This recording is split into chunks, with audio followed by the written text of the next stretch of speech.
for Narendra Modi. Joining me in the studio is Sambit Patra, who is a spokesperson of the Delhi Pradesh Congress. Mr. Patra, thank you for joining us. BJP, sorry, Delhi Pradesh BJP, I'm sorry. And we also have Abid Rasul Khan from Hyderabad studio, Congress leader. Mr. Khan, thank you very much for talking to us. Well, Mr. Patra, let me start with you. There has been a lot of talk that this team that has been constituted it has a very pro-Hindutva tilt to it. There is also the induction of a lot of young Turks. We'll come to that in just a bit.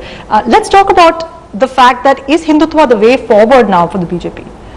See, it depends on as to how we define Hindutva. If I may remind you that secularism and Hindutva in reality is India first.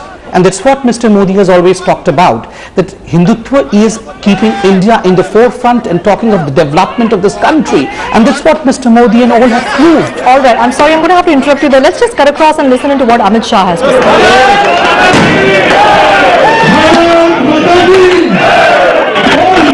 Speaking there, clearly thanking his supporters for the support shown. And Mr. Patra, you were talking about the fact that it is India first, but a lot of people believe that appointments like that of Varun Gandhi, for example, and Uma Bharati is a very clear indication of what is the way forward for the BJP as far as its ideology is going to be concerned for 2014. Look, the issue is, it's not just that she wears a saffron robe and so she should be viewed as a Hindutva ideology. She had been a chief minister, she has performed, and she's one of the firebrand leaders of the country. She is one who has shown us path in the past, and we all depend on her that she would show us the path in the future as well. So branding her as a Hindutva leader, I believe, is unjust. And I believe, let us define Hindutva. BJP defines Hindutva and secularism as India first. We have to keep this in mind. And Varun Gandhi, I believe, is a youth icon. He is not just Hindutva because he wears a vermilion on his head. He's more than that. He's an articulate youth face, and we have to see him that way. Right. Let me go across to Mr. Khan. Mr. Khan, there are several appointments that many believe are a little controversial, like that of Amit Shah's appointment, key aide of Narendra Modi, who has faced several murder charges. What are your thoughts on that? Rukmini, first of all, I would like to say that the appointments and the committees and the office bearers of BJP are an internal matter of BJP, and their view and their thinking and their appeal that whatever they want to project has been projected by this team. And secondly, I would like to congratulate the office bearers as well as the parliamentary party members who have been selected.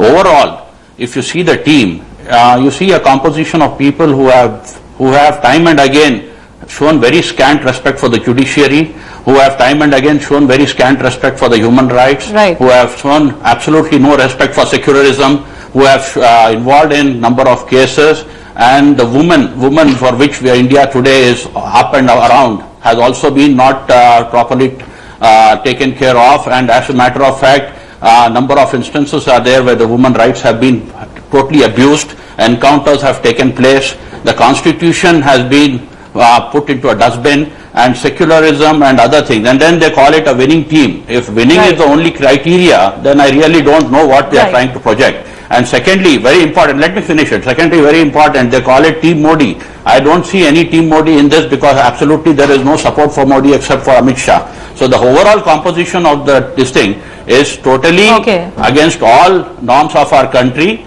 But if you need to discuss individuals, we definitely want to go to that in the next phase. But overall, the team has given a very wrong message to the country, and as it is in a public domain, I need to talk about it, or else I wouldn't have spoken about it. All right, fair point. Let me go across to Mr. Patra on that one. Mr. Patra, a lot of people believe, apart from Modi, we've been talking about how he's being projected, that young Turks have been recruited perhaps to counter Rahul's young Turks in the Congress. How do you think the BJP's young Turks will compare? Also, I want you to comment on the fact that has Advani been sidelined? There's a lot of talk about that. Although he's in the parliamentary board, it's not like he's had much of a say.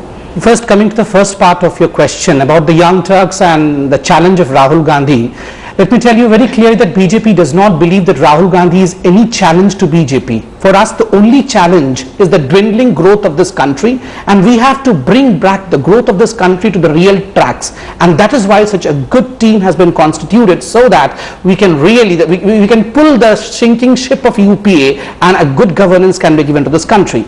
And second part of the question, whether Mr. Advani has been sidelined, Mr. Advani can never be sidelined. Mr. Advani is the one who has brought this party to this stature. He is the patriarch of the party. Without his advice, the party does not move an inch. And he is the man par excellence. So there's no question of him being sidelined. Right, Mr. Rasool Khan, I'd like your thoughts on that. Do you think that the BJP is inducting a lot of young Turks will pose a challenge to Rahul's young team?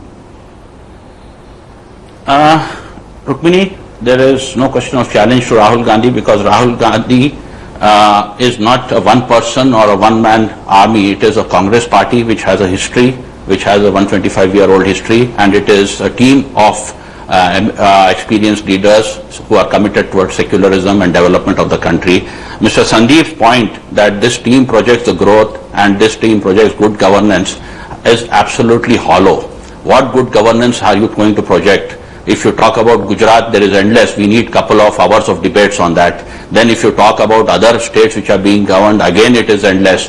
So absolutely there is nothing which is showing good governance. And regarding Mr. Advani ji, with whom we have highest respect, I don't think this team at any stage gives the required respect or required sort of support to him. As a matter of fact, we have been seeing that he has been sidelined, not once, not Mr. twice. Khan, I'm a little short on time. You made your point. You made your point. Let me give Mr. Patra a chance to respond. Would you like to respond to what he's saying? See, Mr. Khan said that there should be no debate. In fact, as far as development in Gujarat is concerned, I agree with him for once that, well, yes, there should be no debate, because in democracy, people have already spoken in favor of Gujarat's Chief Minister, Mr. Narendra Modi. They have given a thumbs up sign for Mr. Narendra Modi. So there's no question of any debate. All right.